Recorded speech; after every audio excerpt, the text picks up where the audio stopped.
My beloved mother was an inspiration, an example to me and to all my family.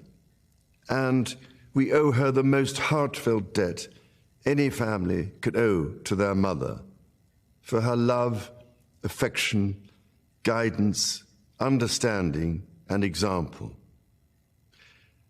Queen Elizabeth was a life well lived, a promise with destiny kept, and she is mourned most deeply in her passing.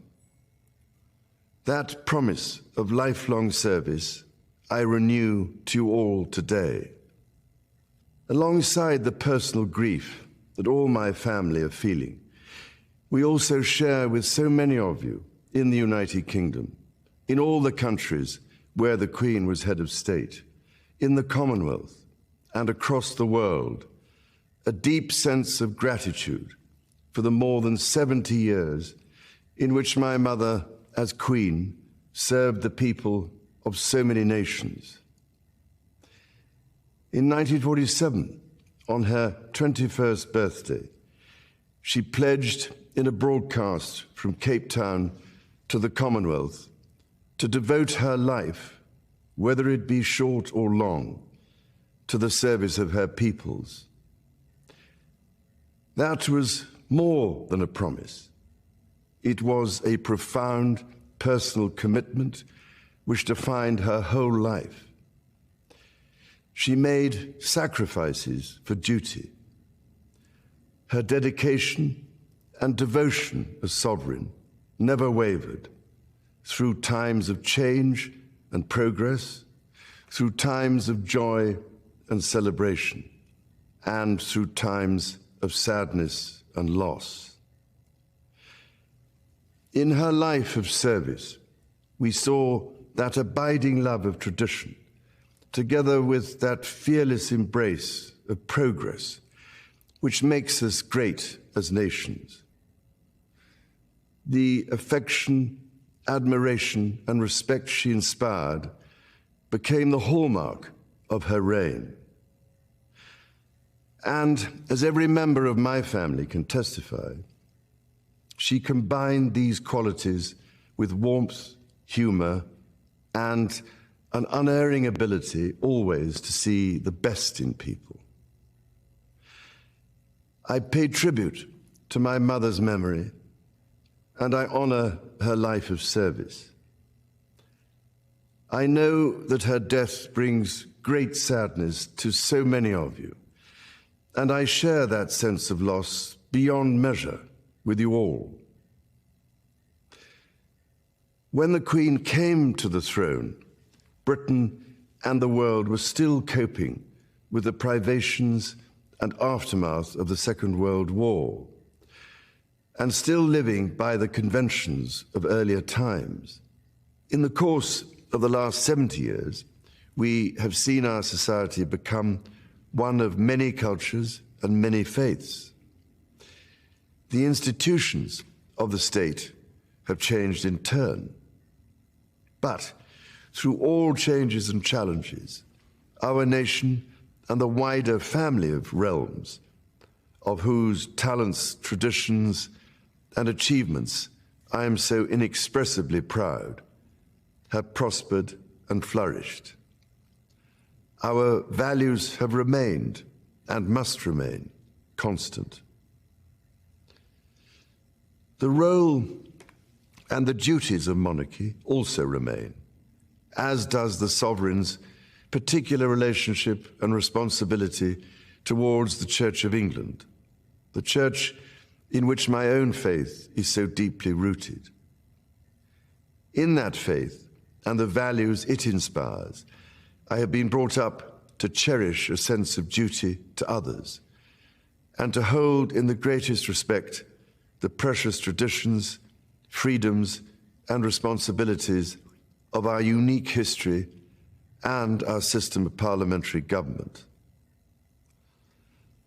As the Queen herself did with such unswerving devotion, I too now solemnly pledge myself, throughout the remaining time God grants me, to uphold the constitutional principles at the heart of our nation, And wherever you may live in the United Kingdom or in the realms and territories across the world, and whatever may be your background or beliefs, I shall endeavor to serve you with loyalty, respect, and love, as I have throughout my life.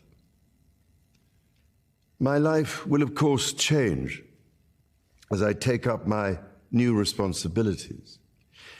It will no longer be possible for me to give so much of my time and energies to the charities and issues for which I care so deeply. But I know this important work will go on in the trusted hands of others. This is also a time of change for my family. I count on the loving help of my darling wife, Camilla. In recognition of her own loyal public service since our marriage 17 years ago, she becomes my Queen Consort.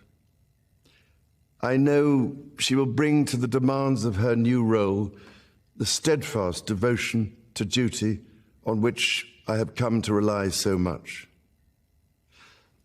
As my heir, William now assumes the Scottish titles which have meant so much to me. He succeeds me as Duke of Cornwall and takes on the responsibilities for the Duchy of Cornwall, which I have undertaken for more than 5 decades. Today, I am proud to create him Prince of Wales, Tywysog Cymru, the country whose title I've been so greatly privileged to bear during so much of my life and duty. With Catherine beside him, our new Prince and Princess of Wales will, I know, continue to inspire and lead our national conversations, helping to bring the marginal to the centre ground, where vital help can be given. I want also to express my love for Harry and Meghan as they continue to build their lives overseas. In a little over a week's time, we will come together as a nation, as a Commonwealth, and indeed a global community, to lay my beloved mother to rest. In our sorrow, let us remember and draw strength from the light of her example. On behalf of all my family, I can only offer the most sincere and heartfelt thanks for your condolences and support. They mean more to me than I can ever possibly express. And to my darling Mama, as you begin your last great journey to join my dear late Papa, I want simply to say this: thank you. Thank you for your love and devotion to our family and to the family of nations you have served so diligently all these years. May flights of angels sing thee to thy rest.